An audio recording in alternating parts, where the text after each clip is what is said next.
I got this wrong. Surely can't be right. So God said, you write it down. Because I want the people in Scott Depot, West Virginia to know that this was so. And these are their journeys according to their goings out. And they departed from Ramesses in the first month on the 15th day of the first month. On the morrow after the Passover, the children of Israel went out with a high hand in the sight of all the Egyptians, for the Egyptians buried all their firstborn, which the Lord had smitten among them. Upon their gods also the Lord executed judgments. And the children of Israel removed from Ramesses and pitched in Succoth. And they departed from Succoth and pitched in Etham, which is in the edge of the wilderness. My Lord knows the way through the wilderness. And the edge of the wilderness. And they removed from Etham and turned again. I think the New International Version says they turned back. Is that right? They turned back again to Pi-hahiroth, which is before Baal-zephon, and they pitched before Migdol. Let's see. Well, I'll read the next one. And they departed from before Pi-hahiroth and passed through the midst of the sea into the wilderness, and went 3 days' journey in the wilderness of Etham and pitched in Marah. May the Lord add his blessing to the reading of his precious word. Now, I don't mean to be too humorous there on that. You forgive me. I don't want you to miss the point. Along with this Psalm 37, I want one verse, and you know that one. You don't even need to turn to it. Commit thy way unto the Lord. Trust also in him, and he shall bring it to pass. Now, I want to tell you, if you're going to walk with God, you're going to have to do some committing. You're going to have to commit your way to God. And along with that, in Hebrews 11:6, it says, without faith, it's impossible to please God. That word impossible, I'm not talking about faith to remove mountains. I'm talking about faith to follow God. It takes faith to follow God. And you can't commit your way to God without faith.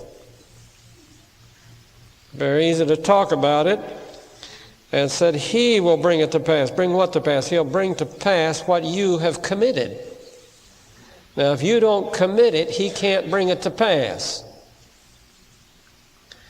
Commit your way unto God. My ways are not your ways, says God. And yet we try to make God do it our way. Isn't that strange? Do you have a way in your mind that you want something done? You might as well mark it down. It won't be done that way. Because God's way isn't your way. How many times mothers have planned on how their children to get saved? They don't get saved that way. They usually get saved some other way. For instance, I think of Brother Hogue going to Parker City. That's not our way. Is that anybody's way? That isn't the way I do it. But that's God's way. So we have to commit it to him. In 2 Timothy, Paul said, I am persuaded that he's able to keep that which I have committed unto him. He's going to keep what you can commit. Now, I want to tell you, it takes faith to commit something to God and your way to God. To commit is to commit to God's wisdom. Now, an example of committing your way to God, I want to go back to what I read here in Numbers, this 33rd chapter. And I want you to look a little bit again at some of these. That 6th verse says, they departed from Succoth and pitched in Etham, which is the edge of the wilderness. They moved from Etham and turned again, or turned back. Now, I want you to notice this word turn back. They're going back again. God's leading them out, and now they're going to go back. That doesn't make sense. They left Succoth down to Etham. And I want you, if I had a map here, I could show you that Succoth is north of the Red Sea. They went down to Etham. It's still north of the Red Sea. And they want to go to the wilderness in Canaan. They want to go that way, and God said, go that way. I think that's why he wanted to write that down, because now this just doesn't make sense. God said they wanted to go east, the wilderness, and Canaan was east, and God said, go west. Well, that's the opposite. They didn't want to go west. That's the opposite of the way they wanted to go. So God told them to go opposite of the way they wanted to go. How many times does God tell you to go opposite of the way you want to go? And if you're going to go with God, you're going to have to commit your way to Him, because He's going to go opposite of the way you think. That's why so very few people can commit to God, because God's way isn't our way, and He tells us to go the opposite way of what we want to go. Yes, sir. So God said, you go west, and that caused them, now Etham is north of the Red Sea, and they could easily have gone down to the wilderness and never had to cross the Red Sea. They'd have never had to cross it. I can't imagine God leading His children down to a place where the Red Sea stood in the way of the way they wanted to go. Can you imagine God leading you in a way down a way that there's something standing in the road that's impossible for you to cross, and God's led you that way? That's what He did here. No wonder He said to Moses, write it down. It didn't make sense. And so many times it doesn't make sense the way God leads you. But you're going to have to commit your way to Him if you're going to follow God, or you're not going to make it. So God said, you go west, and they had to turn back again on the wrong side of the Red Sea. That's the way God led them. And they went down that side. No wonder when Pharaoh found out where they were, he probably laughed at the leadership of Moses and said, what kind of a leader have they got? They've gone down the wrong side of the Red Sea. The wrong side of the place. That's exactly the way God led them. And here they are out there in the wilderness and the Red Sea. They were going to go to the wilderness, and the Red Sea is between them and the wilderness. And Moses led them down because God said, go that way. No wonder Pharaoh came with his chariots and horses. He thought he had the thing all, as we say, sewed up in a bag. And he probably thought that Moses was a terrible leader. What an awful fellow this was. So they were on the wrong side of the Red Sea. Well, I'm glad God's the leader. And I'm glad He knows what He's doing, and I trust I can always remember that He knows what He's doing. Well, why did He do this? Why did He lead them down to cross the Red Sea? They didn't have to cross it. Why did He put them in such a predicament of faith and trusting? I want to tell you now, they had to trust Moses when Moses said, we're going down the wrong side of the Red Sea. I want to tell you, they had to trust that man. Well, I want to tell you, it's still kind of hard sometimes to trust God's man. It looks like he's not doing it right. He's not doing it right. I'm not so sure about that. I want to tell you, they had to trust this man Moses. When he said, I've got word from God, they had to trust him because that was the wrong way to go. And they knew that. That wasn't the way to go. And, well, why did God lead them on the other side of the Red Sea? Well, I'll tell you why He did it, because that was the way to destroy their enemies. That's where the enemies got destroyed, was coming through the Red Sea. They got through it, but Israel got through it, but they didn't. If they'd have gone the way they wanted to go, they'd have never destroyed their enemies.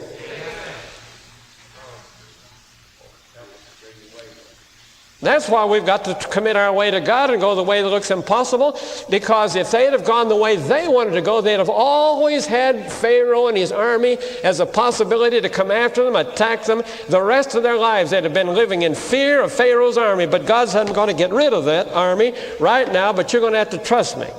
And He led them down the wrong side of the Red Sea. Why? To destroy Pharaoh's army, not to put them in a predicament, but to get rid of their enemies.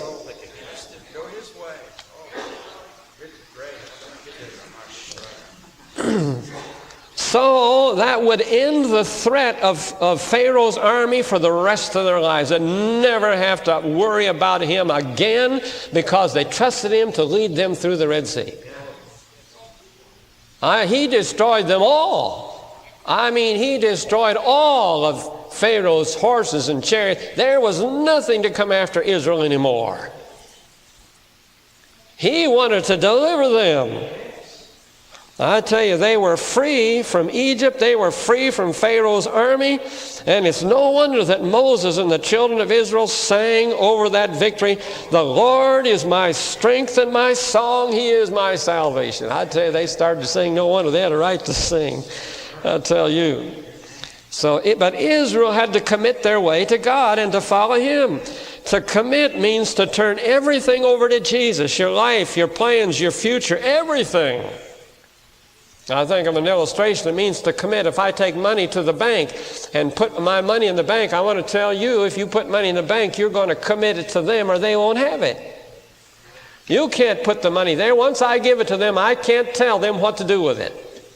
They can loan it to somebody to build a house or another man to build a business or whatever they do with it. I've committed to them and they handle it. I can't go back and say, "Look, I want you to take my money and loan it to this fellow. He wants to build this house. I want you to do it." You go and tell the bank what to do. You've committed your money to them. And when you commit your life to Jesus, you don't tell him what to do. You do what he tells you. He does with it what he wants. So when you commit, you take your hands off.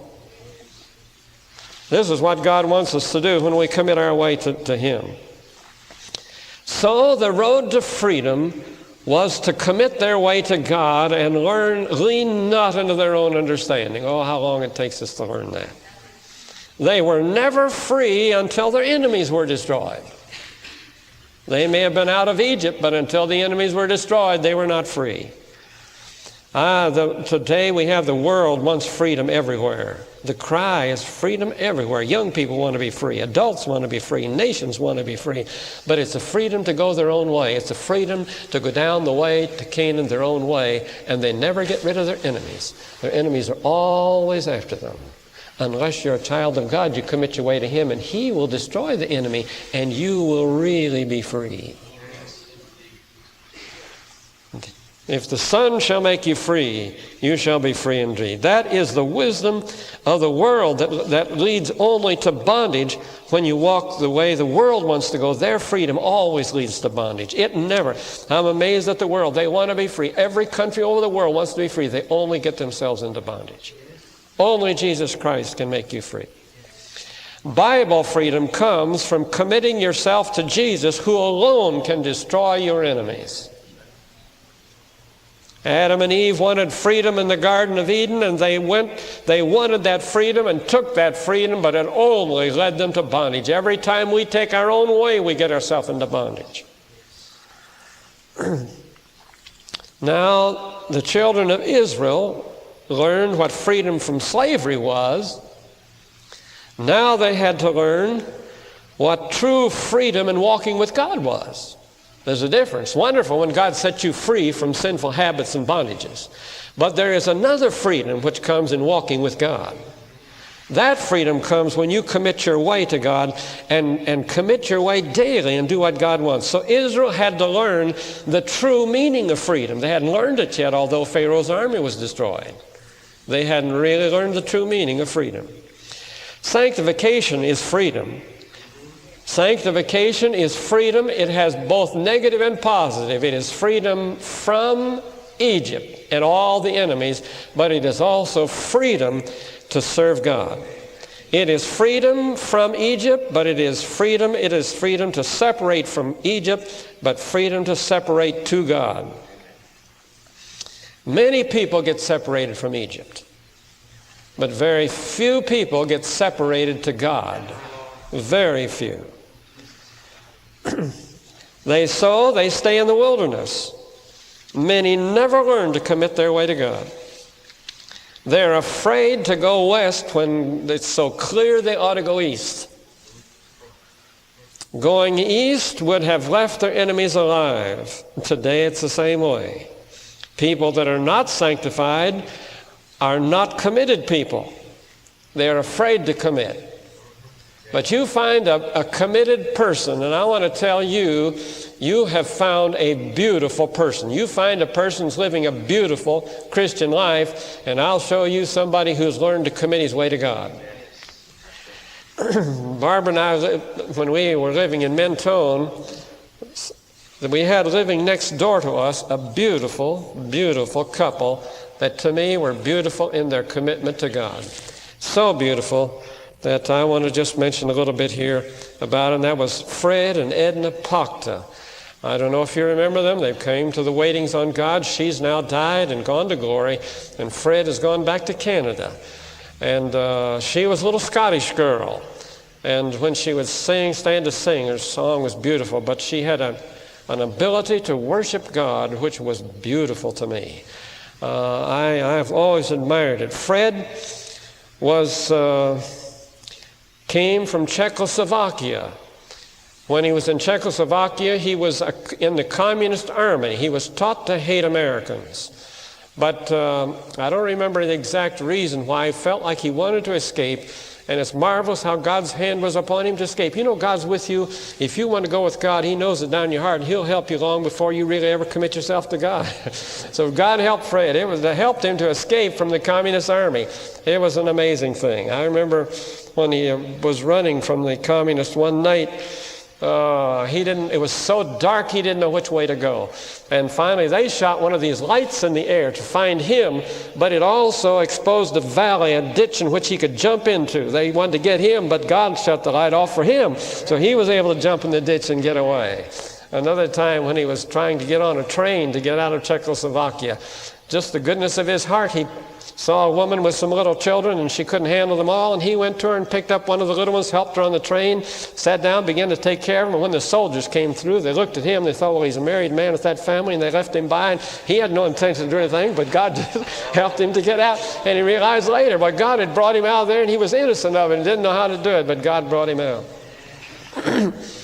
Well, anyway, God marvelously led for them to be together. He led for, by the way, didn't somebody here go to Prairie Bible Institute? Anyway, God, I was thinking, some from the Christian school. Well, God led Edna to go to Prairie Bible Institute, and that's where she met Fred. Her story is so beautiful and interesting, I won't take time to tell it all. But that's where she met Fred. His wife died, and then they were married, and they were living next door to us. But I never saw a man that was more joyful and more thankful over every little thing. And they had a beautiful worship for God. Fred now I've seen people do things for pastors, but I've never seen anybody who delighted to do it like he did. I know one time we had a tremendous snowstorm, and about midnight I heard somebody scraping my driveway, and I went out and looked, here's Fred shoveling. In midnight, shoveling my driveway, and I said, Fred, what are you doing?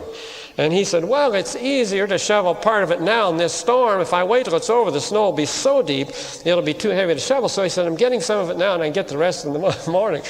And but he delighted to do it. Somebody got a big powerful snow shovel blower. They were going to blow, and he gave them his word. Now he said, don't you shovel this snow of Morgan's, because he said, that's my job. And he said, I get such delight and such joy. He said, God blesses me so much when I'm shoveling that snow. I don't want you touching it. I don't want you bothering it. He said, I want the joy of shoveling. I mean, he really got joy. He and God had a great time at midnight shoveling snow. Now, I wouldn't say I'd have that much joy. I might have done it out of a sense of duty, but he was delighted. And she was the same way. She came over and asked for the privilege to just carry the trash can. I wasn't over, 30 yards or so from the back of our house out to the road. She said, could I do that for you? Would you let me? I said, well, Edna, there's no problem. I have no problem carrying it out there. But she said, but I would like to do it. Won't you let me do it? She's a registered nurse. She had several degrees from Scotland. She was like a midwife. She could deliver babies, and she had quite a high position. But she wanted the privilege to carry my trash. I can't imagine. I said, well, Edna, if you want to do it, it's all right with me. But and they got joy. I mean, God blessed them. in doing it. It was not a matter, well, I want to try and do my duty. They really got literally joy out of it. And then one thing that happened that really amazed me, there were times sometimes when they fixed our meal for us, and at that particular time they didn't have too much money, and she was so desirous of fixing something special, just little Scottish truffles and this. She wanted to make it special, and she didn't have the money to do it, and she went and sold a family heirloom to get the money to fix us a meal, just because she wanted to do it. And I tell you, when I found, she would never have told it, but somebody else told, you know what she did? She sold a family heirloom to get the money to buy what she wanted to for your dinner. And I said to Barbara, oh, that can't be. I said, I felt terrible. I said, we've got to go buy that back. And so we went to the antique shop where she sold it, and it had already been sold. I tell you, I felt terrible. I didn't know what to do, but I found out later, I discovered that she had plenty of food to fix us. It wasn't that. She just wanted to do something special, and she didn't have the money to do it. And I discovered here in this that it was that, and since she died, seemingly not too long afterward, I thought this dear girl, it was like breaking an alabaster box of worship to God. That's why she did. She loved God so much that she just simply wanted to do something for one of his servants. And I thought, dear Jesus, it's like breaking an alabaster box for this dear girl. But then I thought later, she's in heaven. She'd have had to give a letter to America, and how she wound up next to us, it was our blessing. God made her a blessing, really, a missionary to America. It's really what he made her, was, instead of to some foreign land. But she loved God with all of her heart. Whatever God wanted to do, that's what she wanted to do. So God gave us the blessing of having this dear Scottish girl and her Czechoslovakian husband with her. Great saints, commit your way to God, and he will give you the joy of following him. You know, people who commit their way to God and then follow drudgingly and sour-faced, that's not what God wants. God wants you to commit your way to him, and if he says go west, why, we'll do it joyfully. We'll say, Jesus, that doesn't look right to me, but if that's the way you've chosen, I want you to know that's the way I'm going to go. And by God's grace, I'm going to be happy doing it. I'm going to enjoy my way doing it. So God wants us to commit our way. If he says go west, let's go west. If he says go east, let's do what he says. But by all means, commit your way to God. It takes faith to do it, but God knows how to destroy your enemies and bring you through victoriously if you'll do it.